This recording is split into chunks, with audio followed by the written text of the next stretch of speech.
Quando é que uma obra cai em domínio público?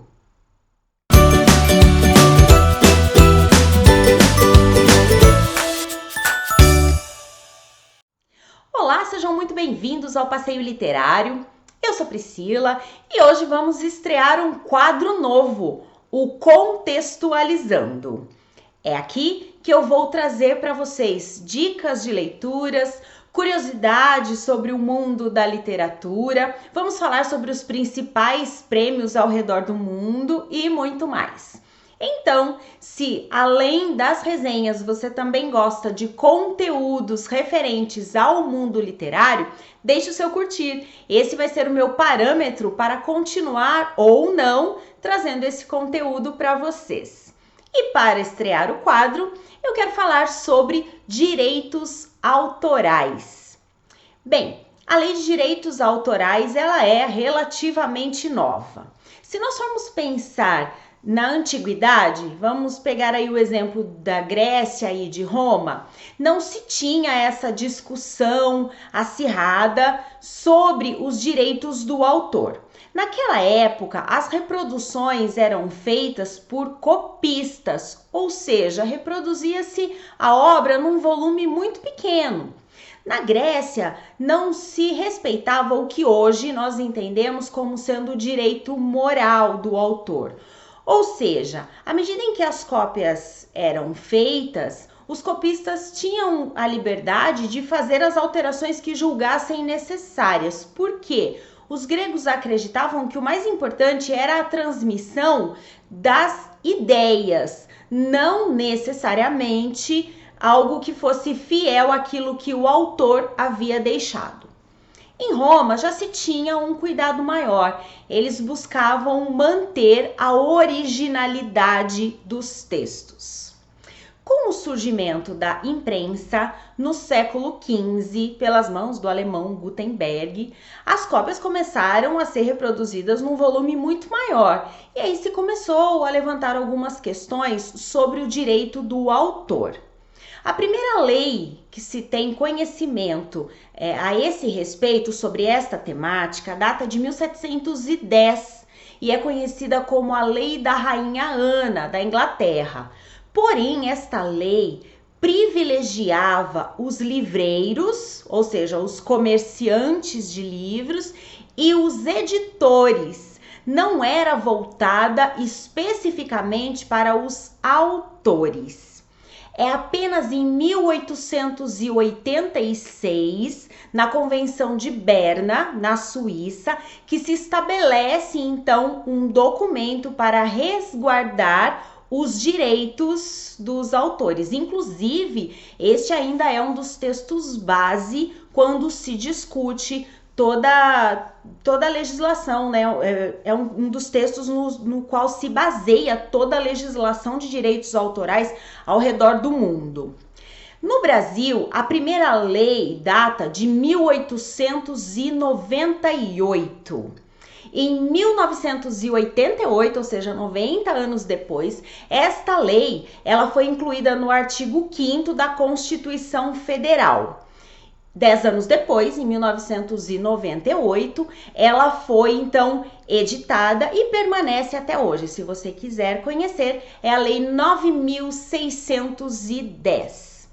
Bem, ao redor do mundo há uma variedade, mas de modo geral, a Lei de Direitos Autorais, ela dura durante a vida do autor e mais 50 ou 70 anos após a sua morte. Cada país vai tratar de uma forma, mas existem as exceções.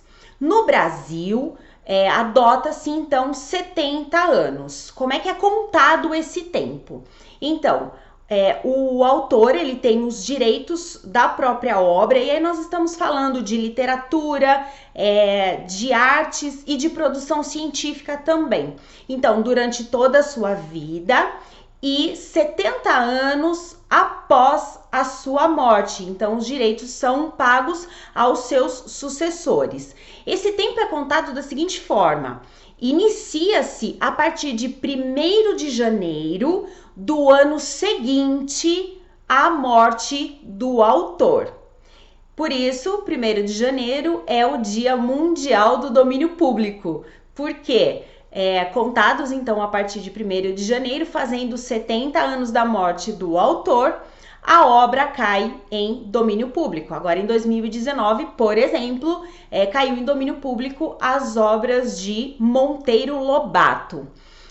Caso o autor não tenha sucessores, imediatamente após a sua morte, a obra já cai em domínio público. O que é que isso significa? Significa que essa obra pode ser reproduzida a qualquer momento por qualquer editora ou por qualquer meio de comunicação, sem que haja a necessidade de ter uma autorização dos sucessores e sem que haja a necessidade de se pagar royalties pela venda deste material.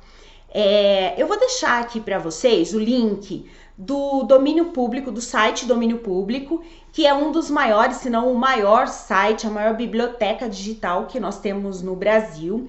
E lá é possível encontrar obras de vários autores que já caíram em domínio público ou de autores que autorizaram a comercialização, a divulgação gratuita das suas obras. Também, como curiosidade, vou deixar aqui para vocês um link onde vocês podem encontrar como funciona esse período de proteção de direitos autorais em vários países ao redor do mundo. Vocês vão ver que na maioria deles dura a vida do autor mais 50 ou 70 anos, mas tem aí algumas exceções. E neste link também tem um mapa com uma legenda do lado, é um conteúdo bastante informativo caso vocês tenham curiosidade. Daí também essa questão do domínio público, que algumas obras já serem financeiramente mais acessíveis, porque como as editoras não precisam pagar os royalties para os sucessores, então é possível se comercializar com um valor mais baixo. Muito embora não é isso que vemos em algumas situações. Bem, se você, como eu disse no início, gostou desse conteúdo, deixe o seu curtir, deixe os seus comentários aqui, deixe também as sugestões do que vocês gostariam de ver no quadro Contextualizando. E eu volto em breve com mais dicas e curiosidades para vocês. Até lá!